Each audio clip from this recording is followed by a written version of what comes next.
ọ̀rẹ́ má bínú àmọ́ mi ò lè bẹ́ẹ̀ ṣọ̀rẹ́. Mi ò kí ń ṣẹni tó máa ń báyàn fi ẹ̀tàn ṣọ̀rẹ́. Lóòótọ́ ni mo ní understanding. Wàhálà ti ṣẹlẹ̀ báyìí. Olórí àṣírí ó ti send a strong warning sí Lizzy Anjorin. Ó sọ fún wípé ó ní òun lè bá ṣọ̀rẹ́ láyéláyé. Ó ní òun fẹ́ ọ̀rẹ́ tí ó máa bà wọ́n jẹ́ níbòmíì níbi tí òun ò sí. Ó ní òun fẹ́ ọ̀rẹ́ tó jẹ́ wípé tí àwọn bá ní ìṣù kékeré báyìí yóò ti máa sọ oríṣiríṣi ọ̀rọ̀ sí òun.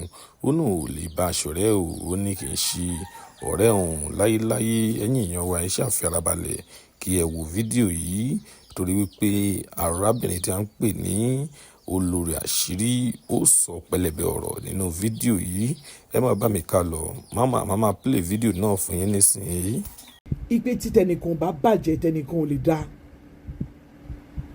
Àmọ́ ìgbàgbọ́ mi ò rọ̀ mọ́ ipe kíyàn bayọ̀ láyọ̀ jẹ́ nítorí pé yàn fẹ́ láyọ̀. Ìgbàgbọ́ mi ò rọ̀ mọ́ ipe ká pa obìnrin bíi tèmi lẹ́kún àtàwọn ọmọ tó bí nítorí pé yàn fẹ́ láyọ̀. Kódà ẹ̀rù máa ń bà mí gan tí n bá wà pẹ̀lú ẹ nítorí pé mo mọ̀ yí pé a ti ṣèkà fún mi ò lè ní ẹ lára nítorí pé mo ti wù ẹ́ tó ṣèkà fún èèyàn kan lójú mi. Kì í ṣe pé nítorí pé o kàn gbọ́kọ ẹ̀ lásán, mo mọ̀ pé kò kì í ṣojú lásán. Mi ò lè bẹ́ẹ̀ ṣọ̀rẹ́ tó bá jẹ́ pé ń ṣe lójókòó tó ń bá ẹni tó ti bá ṣe ọ̀rẹ́ jẹ́ lójú mi, tó mú gbogbo àṣírí ẹ̀ tó mú tó tú lé mi lọ́wọ́, tó jẹ́ pé ìjà kékeré ṣẹlẹ̀ ohun gbogbo tó dà yín pọ̀ pátápátá òun ló fẹ́ sí ìdí fáráyé rí. Mi ò lè bẹ́ẹ̀ ṣọ̀rẹ́ ẹ̀. Kódà mi ò lè bẹ́ẹ̀ sọ̀rọ̀ ọlọ́rọ̀ nítorí pé mo nígbàgbọ́ yí pé tó o bá dìde àbí tí mo bá dìde ọ̀rọ̀ mi ló máa mú sọ.